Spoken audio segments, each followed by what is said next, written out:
Welcome back to my channel, everyone. So this weekend I took both cars to the track.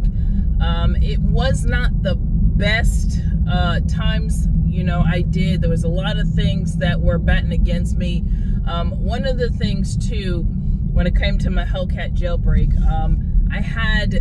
it was bad. It was raining when we got there, so I drove my car on eco, which meant that my gas was more in the tank than I anticipated. And for everybody knows, a gallon of gas is about 6 pounds.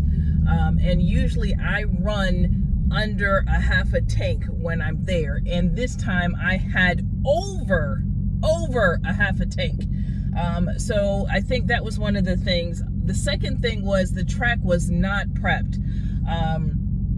So the first 60 feet, everybody was spinning. That 60 foot was not prepped really good. So there was a lot of issues between both nights. The first night I just took the EV toothless down for test and tune, and it performed. It really did. It did what it said that it was going to do. I don't know if you guys can see me. It is dark. We are standing in the line, test and tune, trying to see what this EV can do. I tried to do a first pass, had to pull out the line because the stupid death wrench came on, saying system vehicle error and all that crap. So I'm waiting in line now to see it, at least if I can get one pass.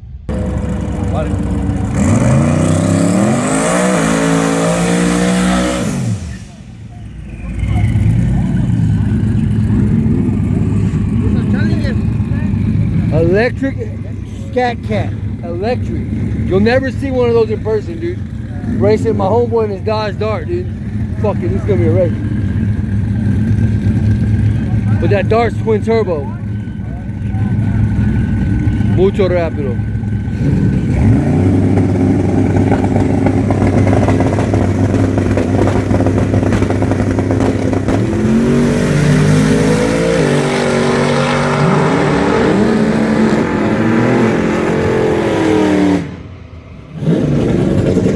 Tell you that the car is fast, right? But do I believe that the car should be in a ET bracket? Absolutely not. It takes the fun out of it. Me driving both an EV and a Hellcat Jailbreak, it takes the fun out of it. There is nothing you have to do. You don't have to launch. You don't have to pay attention to anything. Literally, I went on the line. I hit the power shot button as soon as I staged, and you take off.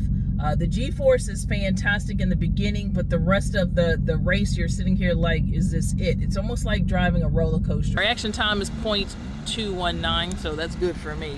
But the quarter mile was 11.7. The eighth of a mile was 7.57. My top speed was 116.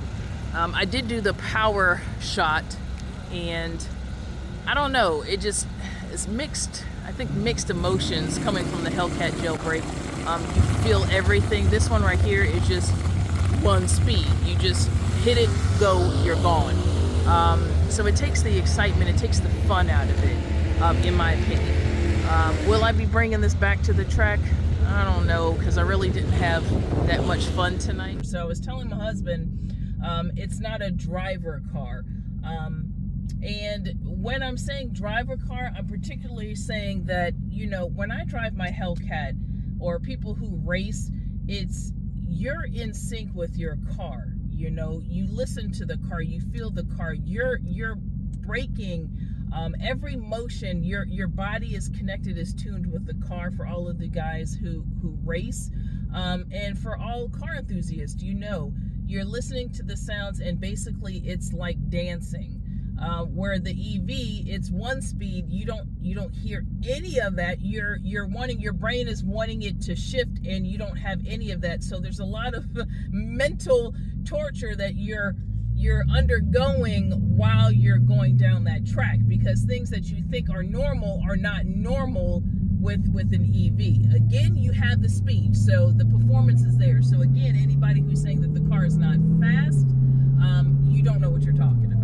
So it's fast, but it is not a fun race for me. So I left there on Friday saying, this was boring. It was not fun at all. But the car did what the car was supposed to do.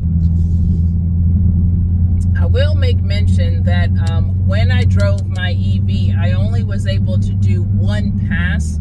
I was in the line, and when I was waiting, the death wrench popped up again saying system error, contact your, dealership, blah, blah, blah, all of that crap again. And then my dashboard literally started flashing. So I was like, oh shit, I'm about to blow up. I don't even got a V8. I'm about to blow up this whole drag strip.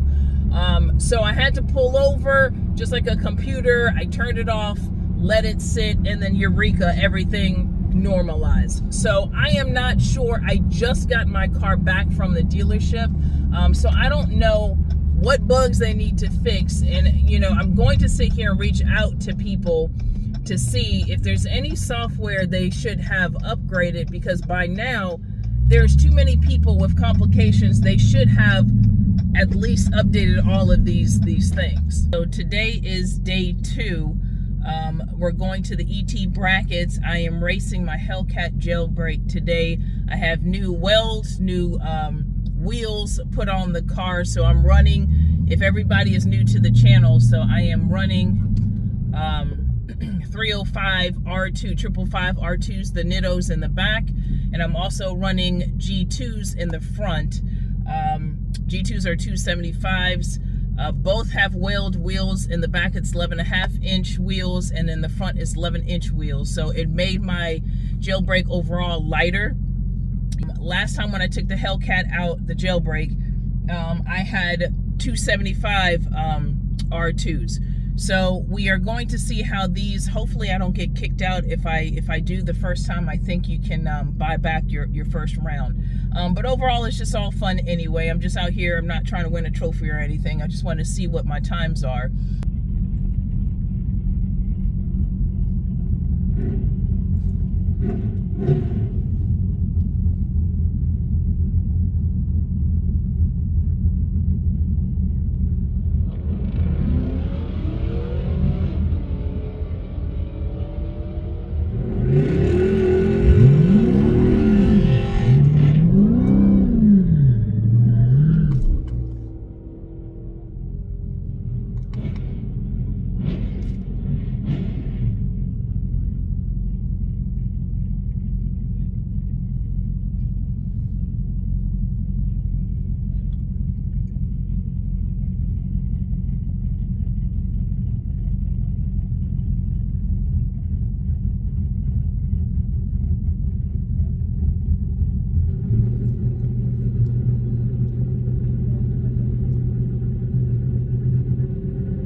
Was embarrassed. I was like, bro, I got a Hellcat and I'm doing Scatpack times.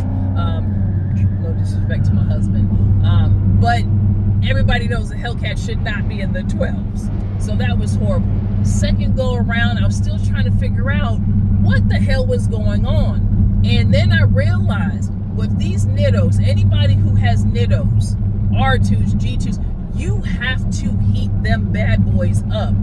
And because I have 305s on here, my car was locking me out my line lock. It would not let me do a burnout. And that's what I remembered last time. Last time when I ran my 11.3, I did a massive burnout. Because you remember, your girl ain't scared anymore to burn that money. But for some reason, the 305s, your car automatically does not let you do a crazy burnout. So I had to figure that out, and what I did is I went to the track mode, because you know you go to your drive mode, to track mode, and you have to automatically, even though you tell your car you want that traction control off, you have to automatically go in there, hold that daggone traction control button for 10 seconds, and that will completely shut off the entire traction control. So when you're just hitting the button, your traction control is not 100% off. Just remember that.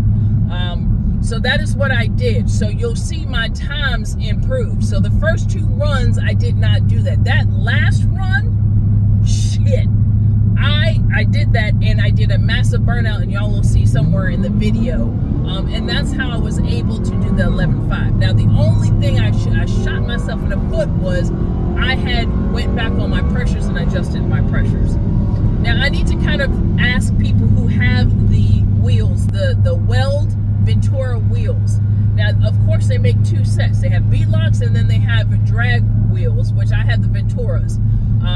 Are you supposed to drop that pressure down on your tire, or is it not made to do that? Because that is what I need to know, because I still spun. Doing that crazy burnout, I still spun. So I don't know. You know, these wheels are new to me. The 275s, it was like smooth sailing down the track. But these 305s are giving me a run for the money, because I have to dial in to be consistent, and I'm just not knowing what I'm doing with the tires. Should I drop them down more? I ran my tires on the first run. I did, it's supposed to be 18, but I think the bad boys got down to 17 and a half.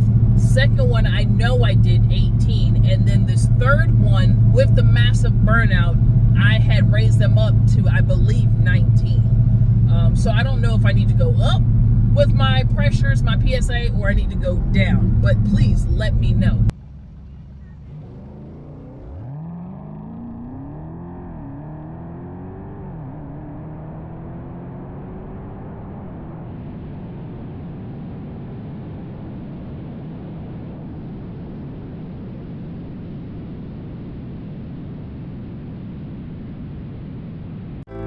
It's a majestic beat.